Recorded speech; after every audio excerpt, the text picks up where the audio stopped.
Bon, donc je viens juste de faire un premier vidéo qui était un survol de c'est quoi un CELIA-PP, puis une stratégie que je considère utile de faire des placements pour pouvoir faire grossir ton CELIA-PP. Fait que là, j'ai le goût de faire un petit survol moi-même de mon CELIA-PP.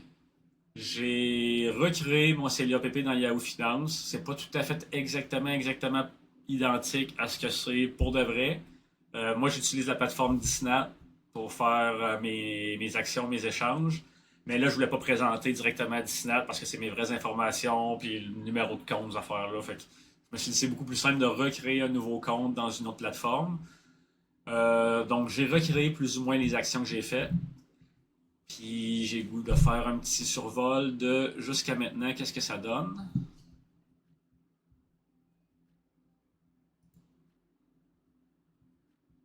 Donc, si je vais en ordre de mes meilleurs placements, allons-y à l'inverse. Si je vais en ordre de mes pires placements, on voit, il y a. Aïe, aïe. Je ne savais même pas. Ça, c'est le gros avantage de mon CELIA-PP. Il est tellement nouveau. Je l'ai ouvert en juillet l'année passée, puis j'avais eu des placements qui avaient moins bien été, puis tout ça. J'avais eu le temps d'apprendre un petit peu.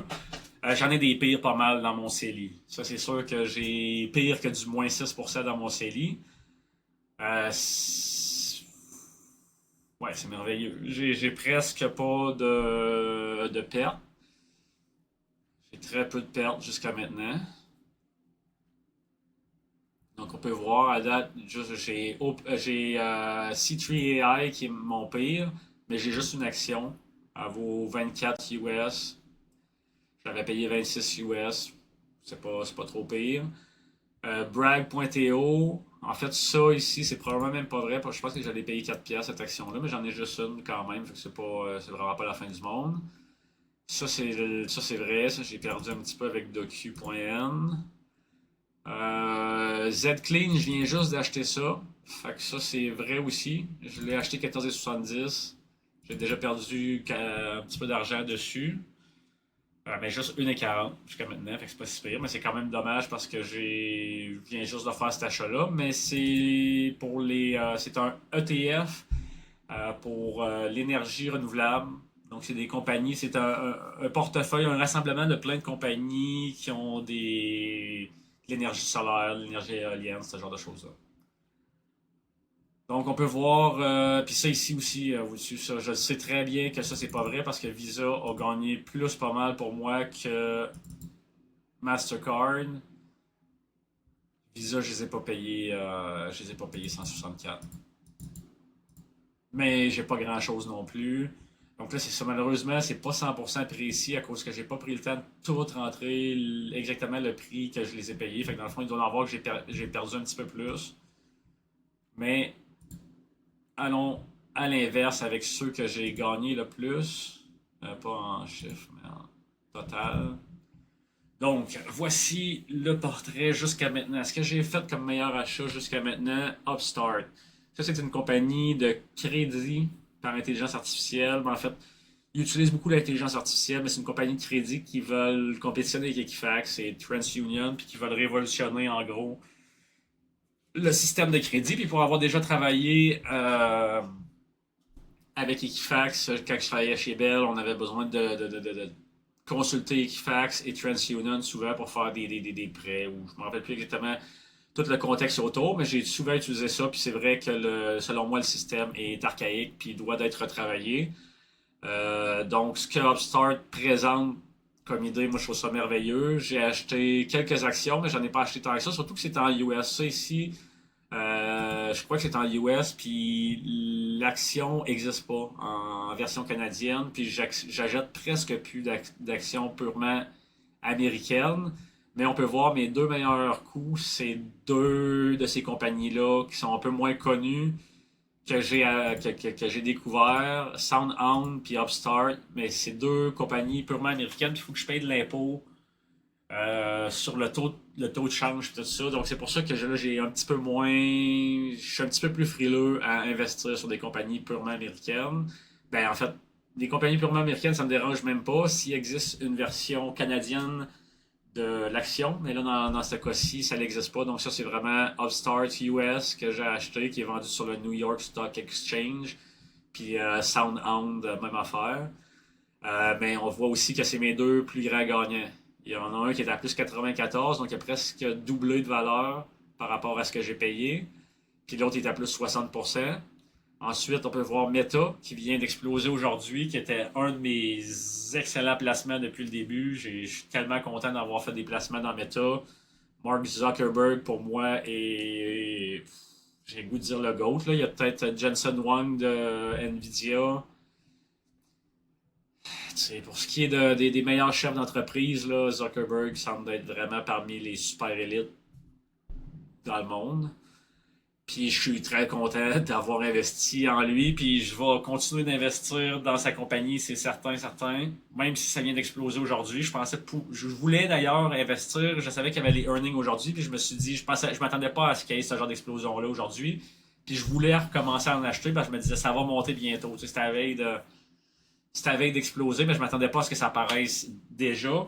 Parce que, mettons, on congédiait beaucoup de monde. Il y avait beaucoup de quand ils donnent des forfaits pour les employés qui s'en vont, puis tout, puis ça durait 18 mois, les forfaits de départ qu'ils ont donnés, puis ben, d'autres congédiements, etc. Puis le sentiment négatif par rapport à quand tu fais des congédiements, ça paraît mal, le kit, mais éventuellement, c'est capable de faire le même produit, puis que tu produis aussi bien, puis que ça coûte beaucoup moins cher.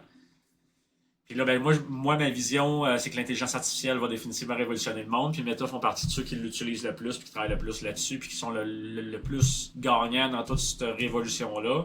Donc, c'est pour ça que j'y crois autant. Puis une autre raison aussi, c'est que MATLAB perd énormément d'argent pour le VR, tout ça. Ils dépensent des quantités incroyables d'argent dans ça. Le jour où ça arrête de perdre de l'argent, qu'ils sont juste statu quo, ça va exploser.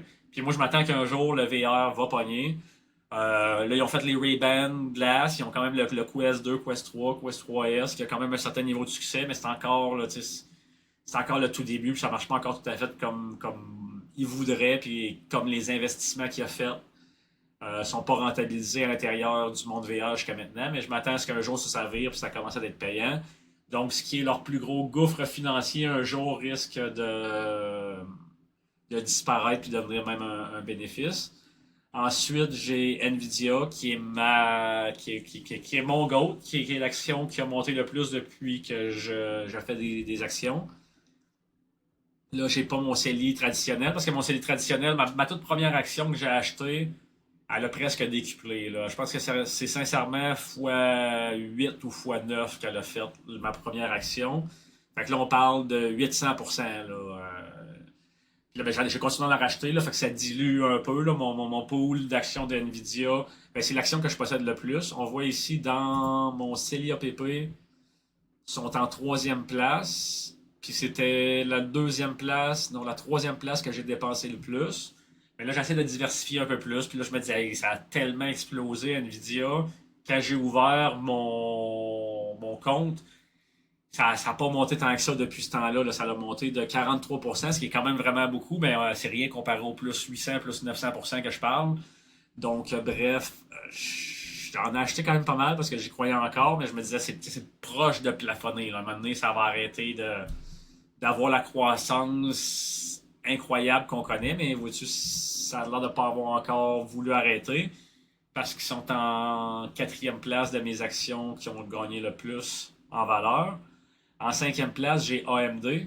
Ça, je suis vraiment content parce que je pense que c'est ce que j'ai dépensé le plus dans ma vie en action. C'est, je crois, AMD.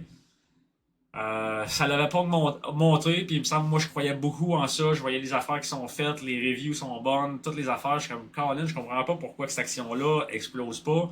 Puis même au contraire, baisse un peu. On dirait Intel, qui sont leurs principaux compétiteurs, ont eu de la misère, sont en train de brûler, sont en train d'avoir vraiment de la misère. Nvidia, qui sont les super géants, oui, ils ont la même mise sur le marché, mais ils ont tout le temps eu à peu près 90% de ce genre de marché-là.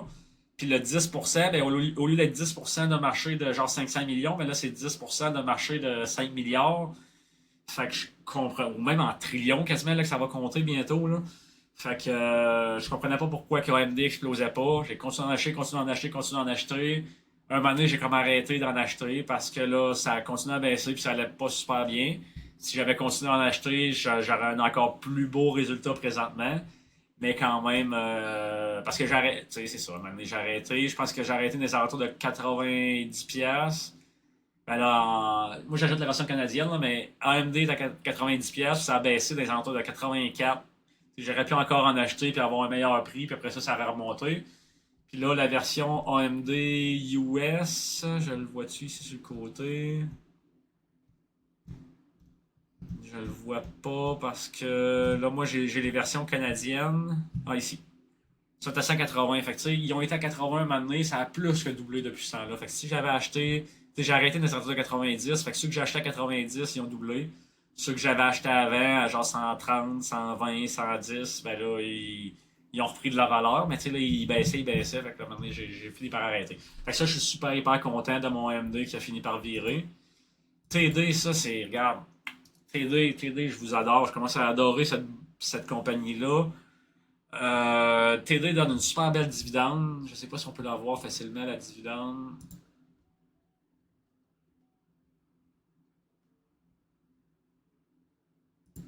Si je clique dessus, on peut peut-être voir.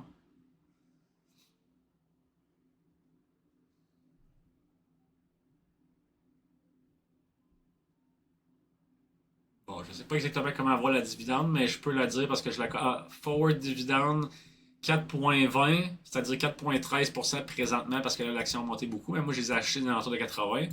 Puis 4,20, c'est donné 4 fois par année, fait que c'est 1,5. C'est 1,5 par quart qui donne par action.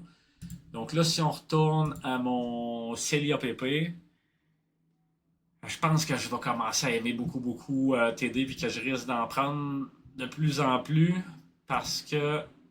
Pas Days Game, Total Game. Ok, ils sont ici, la banque TD. Donc la banque TD est à plus 13%. Ils sont en 1, 2, 3, 4, 5. Ils sont en sixième place avec le plus de croissance jusqu'à maintenant. Puis c'est pas un placement de croissance, c'est un placement safe, c'est un placement de dividende. Quand tu fais une dividende en partant qui, moi, était autour de 7% au début, puis que là, techniquement, elle a baissé, mais c'est le même chiffre de dividende, mais par rapport à ce que moi j'ai payé. Donc là, si j'achète des nouvelles actions aujourd'hui, c'est une dividende de 4,4%. Parce que c'est le même chiffre, ils n'ont pas encore réajusté leur dividende, malgré qu'ils ont gagné beaucoup de valeur. Mais ça, c'est un placement qui est un placement safe, puis c'est un placement safe qui a réussi à avoir de la croissance en plus. Fait ça, là, tabarouette, hey, ça, j'aime ça au bout. Je risque de devenir un fan de ce genre de placement-là beaucoup. Tu sais, oui, j'adore Upstart, j'adore SoundHound, j'adore Meta, Nvidia, AMD. C'est eux autres que j'ai eu le plus de succès à date dans mes deux plateformes. Microsoft aussi, quand même pas mal. Tesla aussi, quand même pas mal, parce que j'ai acheté au moment où c'était à son plus bas. Google, quand même. Costco, j'ai vraiment eu beaucoup de succès avec Costco dans mon CELI aussi. Mais tu sais, mes meilleurs placements, ça reste là, ceux qui sont en top. Puis ça, c'est des placements de croissance. C'est ceux qu'on voit ici, là. Ça, c'est pour de la croissance. Fait qu'ils, eux autres, des fois, là, ça monte, ça descend. Puis si ça monte pas, ben, t'as juste perdu de l'argent. Il y a pas de dividende, il n'y a pas de. Puis justement, sont plus up and down. Fait qu'il y a des chances que ça ne monte pas. Leur objectif est la croissance, mais s'ils n'ont pas de succès, il n'y aura pas de croissance. Fait que t'achètes comme pour rien. Puis ça va même baisser parce qu'ils n'ont pas réussi à avoir la croissance qu'ils visent. Donc, leur objectif n'est pas atteint, donc ça baisse. Mais bref, jusqu'à maintenant, mon Celia PP, j'ai 16 000 de placement, 19 600 de valeur. Puis honnêtement, je pense que c'est un petit peu plus que ça. Il manque peut-être une action ou deux. J'avais peut-être de l'argent en cash quand j'ai fait ça, puis que j'ai fini par faire des placements. Parce que si je vais voir présentement, j'étais à 20 100. Fait qu'il manquerait une espèce de 500. Dans la vraie vie, je suis à 20 100 dans mon Celia PP. Donc, il y a des super belles journées en bourse aujourd'hui. N'importe qui est en bourse, regarde, on en profite. C'est super beau. N'importe qui n'est pas en bourse, je vous conseille très fortement de commencer à regarder ça. Je sais que c'est ultra intimidant, mais s'il va petite bouchée par petite bouchée, c'est incroyable ce qu'on est capable de faire, les humains. Souvent, on voit une montagne, ça a l'air impossible, ça a l'air inatteignable, mais il y a du monde qui ont déplacé des montagnes incroyables, beaucoup plus grosses que ça. Il y a du monde qui ont réussi toutes sortes de miracles. Je sais pas pourquoi que j'ai un exemple de Mr. Beast, là, le gars qui a perdu 100 livres en un mois. Mais c'est ça. Il y a du monde qui ont réussi des affaires qui devraient être plus ou moins irréalistes, inatteignables. Ça, c'est complètement, totalement réaliste et atteignable. Il y a plein de monde qui le fait. Il y a plein de contenu partout. Il y a plein de gens qu'on peut engager pour ça. Regarde, la quantité d'informations disponibles est infinie. Fait qu'on peut s'informer. Il y a plein de super beaux guides là, qui vont vraiment prendre par la main puis donner toutes les étapes si tu veux y aller en détail. Ou sinon, les débutants, il y a aussi du contenu. Si tu veux juste passer 5 minutes, voir une petite vidéo facile, OK, comment je fais pour juste ouvrir un compte puis acheter ma première action de Costco, mettons, ben, il y a moyen de faire ça puis de commencer comme ça. Fait que tout le monde, je vous souhaite une super belle journée. On s'en reparle. Au revoir.